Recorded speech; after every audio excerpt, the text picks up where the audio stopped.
تولدی دیگر. همه هستی من آیه تاریکی است که تو را در خود تکرار کنان به سحرگاه شکفتنها و رستنهای ابدی خواهد برد.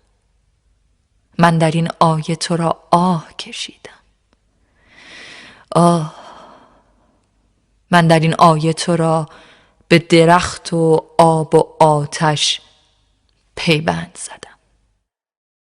زندگی شاید یک خیابان دراز است که هر روز زنی با زنبیلی از آن می‌گذرد. زندگی شاید ریسمانی است که مردی با آن خود را از شاخه می‌آویزد. زندگی شاید طفلی است که از مدرسه برمیگردد. زندگی شاید افروختن سیگاری باشد در فاصله رخوتناک دو هماغوشی. یا عبور گیج رهگذری باشد که کلاه از سر برمی دارد و به یک رهگذر دیگر با لبخندی بی‌معنی میگوید صبح بخیر. زندگی شاید آن لحظه مسدودی است که نگاه من در نینی چشمان تو خود را ویران می سازد و در این حسی است که من آن را با ادراک ماه و با دریافت ظلمت خواهم آمیخت. در اتاقی که به اندازه یک تنهایی است، دل من که به اندازه یک عشق است، به بهانه‌های ساده خوشبختی خود می‌نگرد.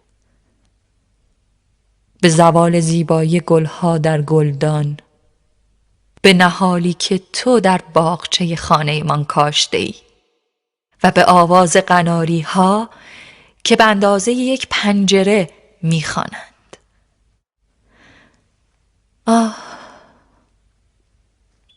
سهم من این است. سهم من این است. سهم من آسمانی است که آویختن پرده آن را از من می‌گیرد. سهم من پایین رفتن از یک پله متروک است و به چیزی در پوسیدگی و غربت واصل گشتن. سهم من گردش حزن‌آلودی در باغ خاطره هاست و در اندوه صدایی جان دادن که به من میگوید دستهایت را دوست می‌دارم.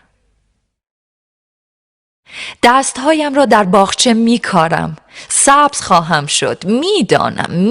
میدانم و پرستوها در گودی انگشتان جوهریم تخم خواهند گذاشت.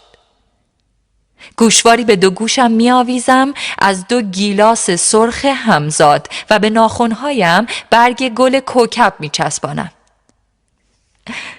کوچه‌ای هست که در آنجا پسرانی که به من عاشق بودند هنوز با همان موهای درهم و گردنهای باریک و پاهای لاغر به تبسم‌های معصوم دخترکی می‌اندیشند که یک شب او را باد با خود برد. کوچه‌ای هست که قلب من آن را از محله‌های کودکیم دزدیده است. سفر حجمی در خط زمان و به حجمی خط خشک زمان را آبستن کردن. حجمی از تصویری آگاه که ز مهمانی یک آینه برمیگردد و بدین سان است که کسی میمیرد و کسی میماند.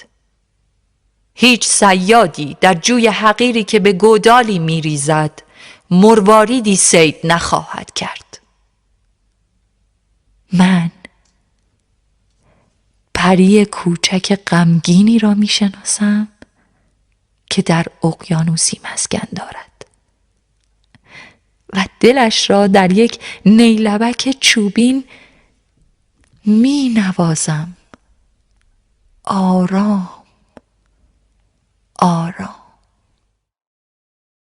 پری کوچک غمگینی که شب از یک بوسه می میرد و سحرگاه از یک بوسه به دنیا خواهد آمد.